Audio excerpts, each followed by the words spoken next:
दिल्ली में पार्किंग माफियाओं और आए दिन पार्किंग की समस्या से जूझ रहे लोगों के लिए एसडीएमसी ने माई पार्किंग ऐप को लॉन्च किया था। इस ऐप का मकसद दिल्ली में पार्किंग माफियाओं का खात्मा और साथ ही लोगों को पार्किंग की समस्या से निजात दिलाना था। केंद्रीय मंत्री अनुराग ठाकुर ने ऐप को लॉन्च किया, लेकिन अभी भी इस ऐप का इस्तेमाल दिल्ली की पार्किंग में नहीं किया जा रहा है। इसी को लेकर आज हम आपको ग्राउंड रियलिटी रिपोर्ट दिखाएंगे और उसमें बताएंगे कि कैसे दिल्ली में प्रधानमंत्री की इस डिजिटल इंडिया मुहिम का धड़ल्ले से पार्किंग माफियाओं द्वारा धज्जियां उड़ाई जा रही हैं।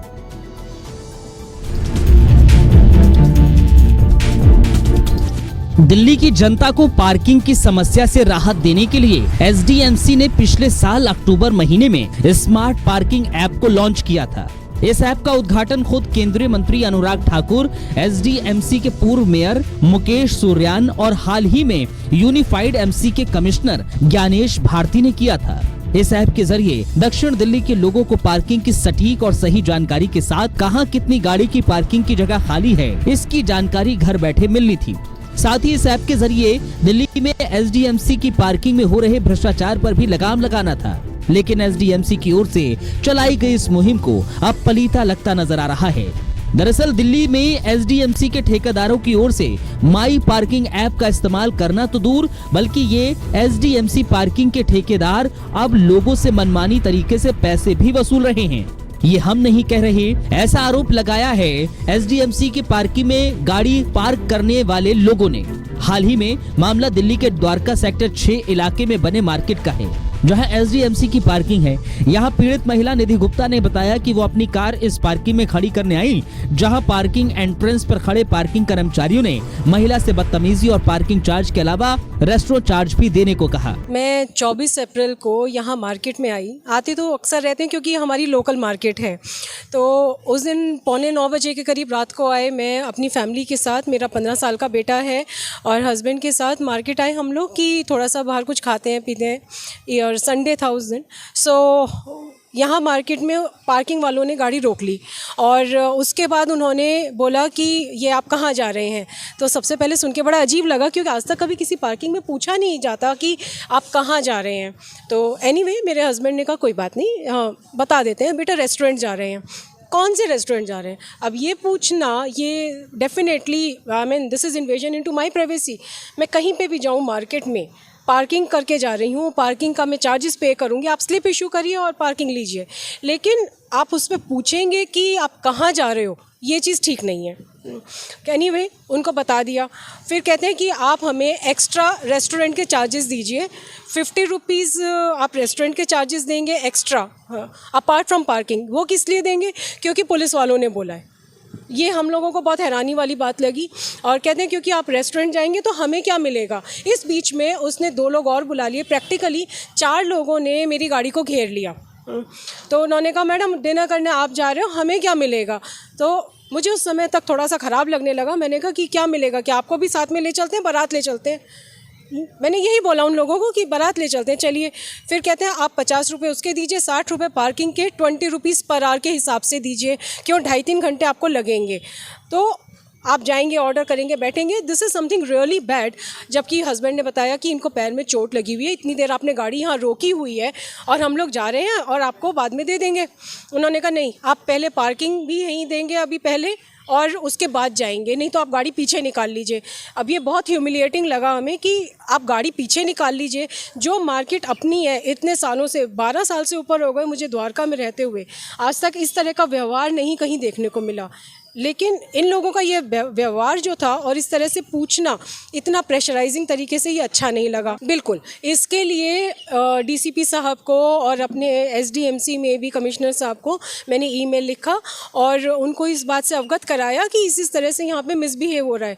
कई बार होता है कि ग्राउंड लेवल के जो लोग होते हैं, कॉन्ट्रैक्टर को भी नहीं पता होता, या जो उनके सुपरवाइज़र हैं उनको कुछ नॉलेज होती है, लेकिन वो एक्चुअल में ये लोग क्या करें ये नहीं पता होता।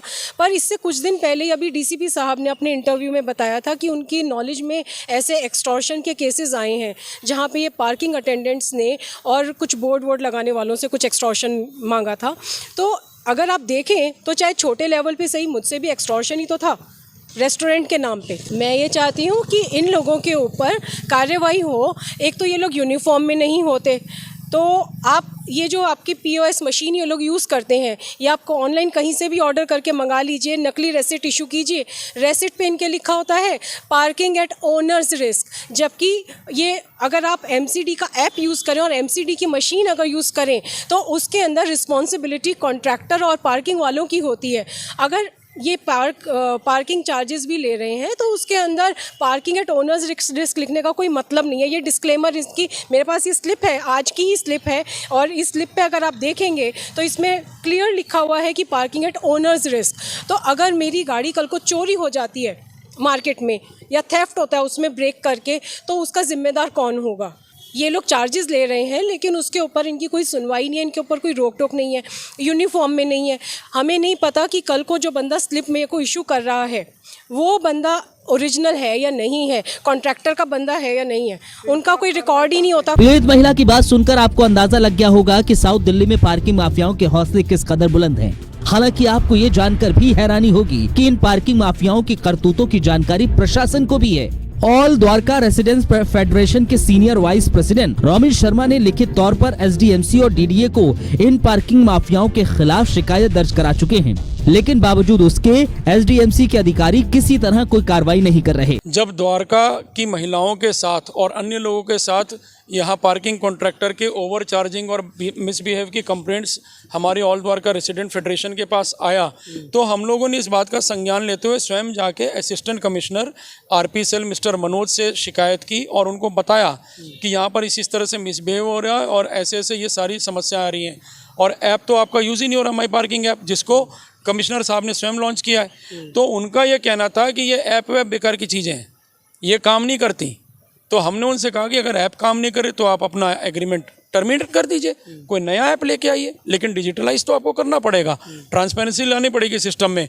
तो उन्होंने बोला कि हम लोग ये सब अभी कुछ नहीं करने वाले। स्वयं असिस्टेंट कमिश्नर मिस्टर मनोज ने कहा है, और अगर वो इस बात को डिनाई करे तो मैंने उनको तमाम व्हाट्सअप मैसेजेस भेजे हुए हैं। यहाँ के स्लिप्स जो हम लोग ऑलमोस्ट हर दूसरे दिन कटवा रहे हैं, लोग आते हैं और बोलते हैं कि देखो माई पार्किंग ऐप यूज़ नहीं हो रहा। तो ऐसे करके हमने उनको कम से कम 5-7-10 स्लिप भेजा हुआ है। आज तक उसके ऊपर उन्होंने एक्शन क्यों नहीं लिया? चालान करना चाहिए था, कम से कम चालान तो करें। चालान करने पे भी एक चालान पे 25 से 30 हज़ार रुपये MCD को मिलता है। तो रेवेन्यू के स्रोत तो हम लोग बता ही रहे हैं, आप ले लीजिए ना। वो अपना भ्रष्टाचार बंद करे तो MCD को रेवेन्यू मिले, उनका भ्रष्टाचार बंद होगा नहीं, MCD को रेवेन्यू मिलेगा नहीं।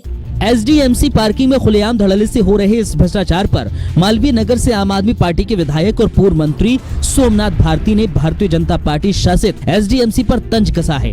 उन्होंने कहा है कि SDMC की कभी मंशा ही नहीं रही कि पार्किंग माफियाओं से दिल्ली को मुक्त कराया जाए। सोमनाथ भारती ने साथ ही BJP पर पार्किंग माफियाओं से मिलीभगत करने का आरोप भी लगाया। देखिए, दो चीजें हैं, एक तो इंटेंट है, क्या इनके जहन में, क्या इनकी मंशा थी कि पार्किंग माफियाओं से दिल्ली को मुक्त किया जाए?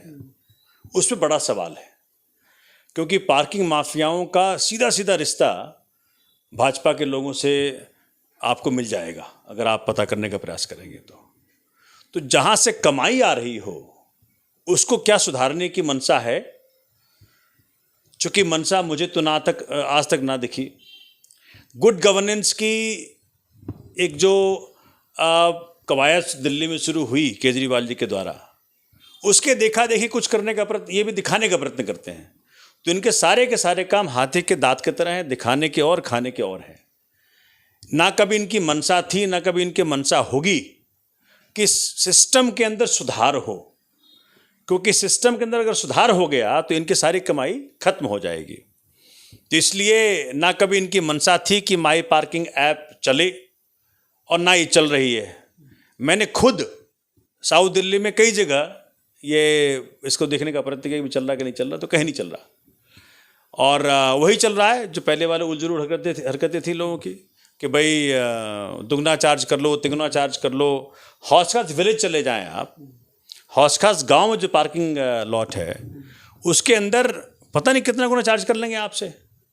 तो मुझे तो लगता है कि ये सब कुछ दिखावा है और छलावा है, और भाजपा के नियत में कभी भी ईमानदार सरकार देने की ना थी, ना है, ना रहेगी। और भाई मुकेश सूर्यवंशी जी जो हैं, अगर इनमें इतनी काबिलियत होती ही तो मोदी जी काहे को डर के मारे चुनाव को पोस्टपोन करते हैं। भाजपा के काउंसलर्स ने और भाजपा के दिल्ली की जो इनकी विंग है, इसने पूरा का पूरा पार्टी का कॉन्फिडेंस लूज किया, क्योंकि इन्होंने कुछ किया नहीं, इन्होंने सिर्फ लूट की। पिछले 15 साल में भाजपा ने सिर्फ लूट की है दिल्ली में। तो मुकेश सूर्यवंशी जितना कम कहें इतना बेहतर रहेगा, क्योंकि वो भी इसके हिस्सा हैं। तो हाथ कंगन को आरसी क्या, मोदी जी का चुनाव पोस्टपोन करना ही ये बताता है कि भाजपा के बस की बात नहीं है दिल्ली का एमसीडी चलाना। वहीं दूसरी तरफ माई पार्किंग ऐप को लॉन्च करने वाले एसडीएमसी के पूर्व मेयर इन सभी आरोपों को सिरे से खारिज कर रहे हैं। उनका कहना है कि साउथ दिल्ली के हर पार्किंग में इस ऐप का बाखूबी इस्तेमाल किया जा रहा है। उन्होंने साथ ही कहा है कि अगर किसी भी पार्किंग में किसी के साथ बदतमीजी हुई या पार्किंग में ज्यादा पैसे वसूले जा रहे हैं तो हम लिखित शिकायत मिलने पर पार्किंग के ठेकेदारों का लाइसेंस खत्म कर देंगे। देखिए, निगम ने एसडीएमसी ने जब एसडीएमसी अलग से काम करा तो निगम ने ऐसे अनेकों ऑनलाइन के क्षेत्र में अनेकों कार्यों को लेकर के काम किया था। उसमें हमने जैसे हमारा भारत दर्शन पार्क बना, उसको भी हमने ऑनलाइन बुकिंग रखा हुआ है। जैसे हमारा जितने भी सर्टिफिकेट हैं उनको भी हमने ऑनलाइन रखा। उसी कड़ी में हमने पार्किंग की जो दिल्ली में मेजर समस्या थी उसको लेकर के माई पार्किंग ऐप को डेवलप किया था और माई पार्किंग ऐप का हमने लॉन्च भी किया था। और पार्किंग उस ऐप के जरिए आपको अगर लक्ष्य से वसंत कुंज जाना है तो वसंत कुंज में कहाँ पार्किंग है, वहाँ पे कितनी पार्किंग अवेलेबल है, उस ऐप के जरिए आप चेक कर सकते हैं। इवन घर से चलते समय आप बुक भी करा सकते हैं अपनी पार्किंग का स्लॉट। और रास्ते में जाते हुए आपको लगता है कि मुझे वसंत कुंज जाना, मुझे होश खास जाना, तो आप उसको शिफ्ट भी कर सकते हैं। ऐसे ही जहाँ जहाँ हमारी पार्किंग है सब जगह ऐप काम कर रहा है। और अभी आने वाले समय जैसे एसडीएम पूरा निगम मर्जर हो गया तो ये अगर जिस तरह से ये ऐप परफॉर्म कर रहा है तो मुझे लगता है इसको हम आने वाले समय पूरी दिल्ली में, क्योंकि दिल्ली में पार्किंग की घर से निकलने से पहले कोई भी व्यक्ति या कोई भी सज्जन जिसको निकलना होता है फैमिली के साथ में, पार्किंग को लेकर के बड़ा उसको संकट रहता है। तो इस ऐप के जरिए आप पार्किंग को तलाश भी कर सकते हैं, पार्किंग की जगह स्पेस भी कर सकते हैं और ऑनलाइन बुक भी कर सकते हैं। देखिए, हमने हर जगह मशीन भी प्रोवाइड करा दी और जहाँ जहाँ हमारी पार्किंग्स हैं जो एसडीएमसी के अंडर में आते हैं वहाँ पे हमारी कोशिश थी कि 100% इसको लागू किया, 100% इंप्लीमेंट चीज़ें हुई और पीछे कंप्लेंट भी काफ़ी आई क्योंकि लोगों को पार्किंग को लेकर के, मशीन को लेकर के इशूज़ थे। तो जब हमने वेंडर के साथ भी बैठकर बात की थी तो हमने फैसला किया था जो भी पार्किंग होगी इस मशीन के द्वारा, इस ऐप के द्वारा बुकिंग की जाएगी। सबको मशीनें प्रोवाइड कर रहे हैं। कुछ क्षेत्र ऐसे हैं जहाँ हमारे पास पार्किंग नहीं है, एसडीएमसी पार्किंग नहीं, कहीं डीडीए करता है, कहीं पीडब्ल्यूडी की पार्किंग है, कहीं किसी अदर डिपार्टमेंट की पार्किंग, वहाँ हो सकता है इशू हो सकता है। लेकिन नगर निगम को लेकर के अगर इस तरह की कोई भी बात है, माननीय प्रधानमंत्री जी की आपने बात की तो माननीय प्रधानमंत्री जी को खाली एसडीएमसी नहीं पूरा देश आज उनको फॉलो कर रहा है। डिजिटलाइजेशन को लेकर के जिस तरह से हमने अनेक और भी फैसले लिए और निगम ने जिस तरह से ऑनलाइन के क्षेत्र में क्रांति लाने का काम किया, चाहे वो शिक्षा का काम हो, चाहे हेल्थ का काम हो, चाहे ट्रेड का काम हो, हमने बाकी सभी कई चीज़ों में अनेकों जो हमारे सब्जेक्ट हैं जैसे 18 सर्विसेज को पे हम काम करते हैं तो मोस्टली सबको ऑनलाइन करने का काम किया है। बहरहाल हर बार की तरह इस मामले में फिर राजनीति शुरू हो चली है।